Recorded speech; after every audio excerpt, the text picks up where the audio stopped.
Hi Crypto, Carlos Fandango here again. Right, an update on how I'm getting on with massive amounts of CHIA plot movements on my NAS units. As you know, I was changing the volumes from RAID 5 to RAID 0. It's not gone completely according to plan. I have had a Western Digital Red disk failure, so I'm going to tell you about that and what went wrong. So hopefully you can prepare if you're going to do something similar in the future. But I'm probably about, I would estimate, 14 hours away from completing the operation on the last two disks. When that's completed, I will have around about 28, 29 terabytes free over the whole 4 NAS units to put more plots on, all RAID 0 now, and striped across 4 disks, which seemed like a good idea at the time. I've done that across 3 of the NAS units, until you realise that it only takes one of those disks to fail and you've lost the data over all the 4 disks. So before I do create a new volume on the 4 8 terabytes that I've got left, I'm going to try and create individual volumes on each 8 terabyte disk and see if I can manage to do that. This is uncharted territory, so I'm going to have a go, see if it's possible.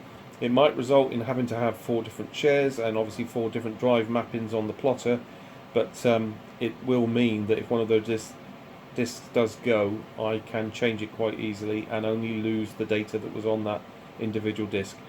So let's go and have a look and see what went wrong with this Western Digital 6 terabyte that I purchased. Okay, we're here in the ReadyNAS software now.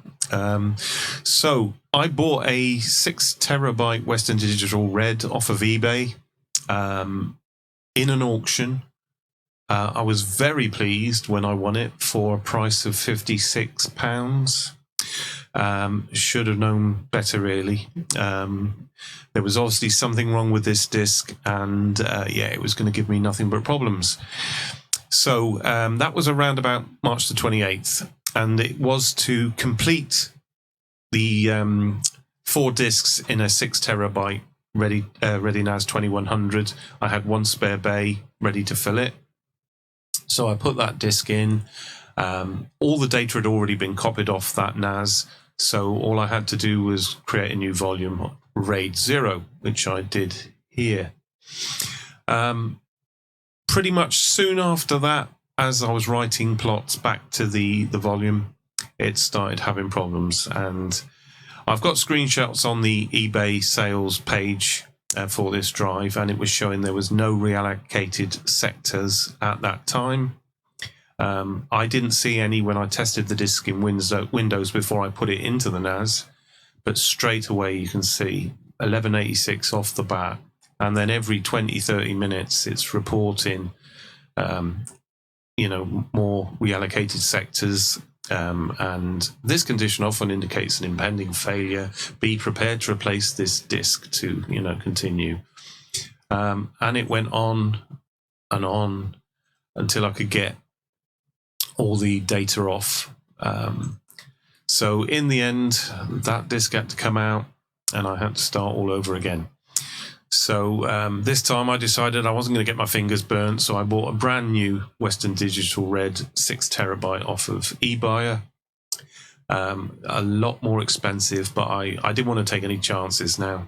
So I just needed to know it was going to be stable. Put that in. Started off again with RAID 0. No problems at all. Managed to get all my data onto the volume. And it's been fine so far, touch wood. I'm now copying the data off of the 4x8 terabyte NAS onto this 6 terabyte NAS, and then I can rejig the volumes on that 8 terabyte, 4x8 terabyte NAS. So, yeah, a lesson learned again. Really got to look a lot more carefully and ask a lot more questions about drives if I'm buying second-hand ones off of eBay.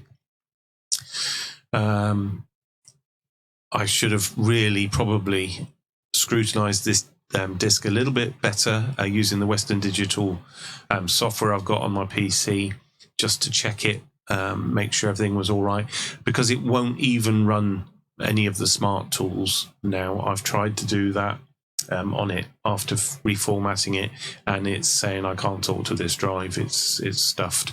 So it's sitting. It's now a very expensive paperweight. So as I say, lesson learned. Going to have to be a bit more vigilant when I'm purchasing second-hand drives, I think. And as I say, I'll ask a lot more questions of the seller.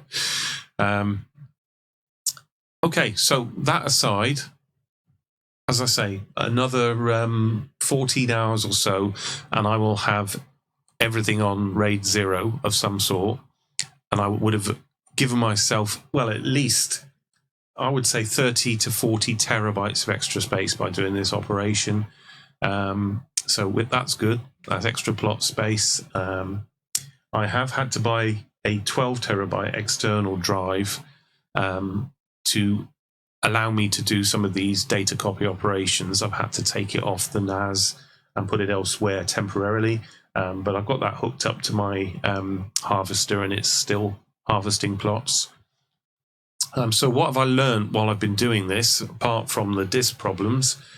Well, the one thing is, and I was advised by many people, if you're moving plots about, don't physically move them, copy them, and then delete them from the source after.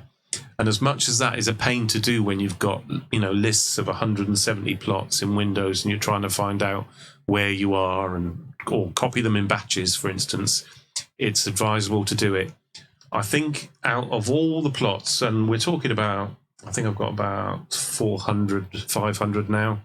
Out of all of that, I did lose 2 or 3 to corruption. They failed to open. So not a bad percentage, but if you're doing it, I think if you don't want to lose any plots, it's advisable to do it in a copy and then a delete operation and not physically move them. That seems to be fine. It does take a hell of a long time. If I'm doing in 25 batches of 25 plots, moving from NAS to NAS, they are taking a good 14 hours to do those 25. So be prepared if you're doing anything like this yourself.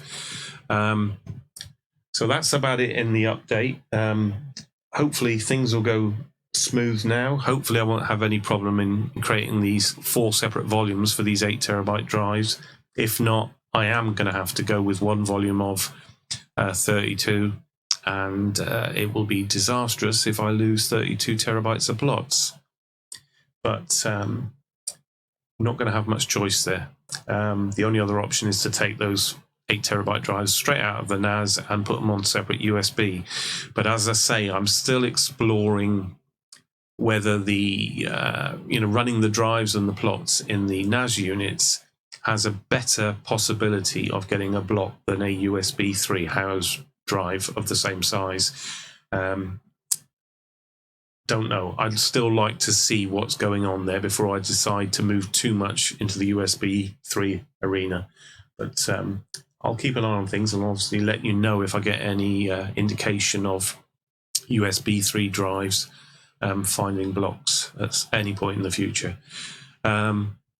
But yeah, that's just the update for now. So I hope that's been useful. I hope there's some things you can take forward if you're doing similar things on your ReadyNAS 21 units or other NAS units for housing your CHIA plots. But yeah, please subscribe, hit the bell notification icon, and really like reading your comments. So please, if you've got anything to share, put it in there. And I'll see you next time.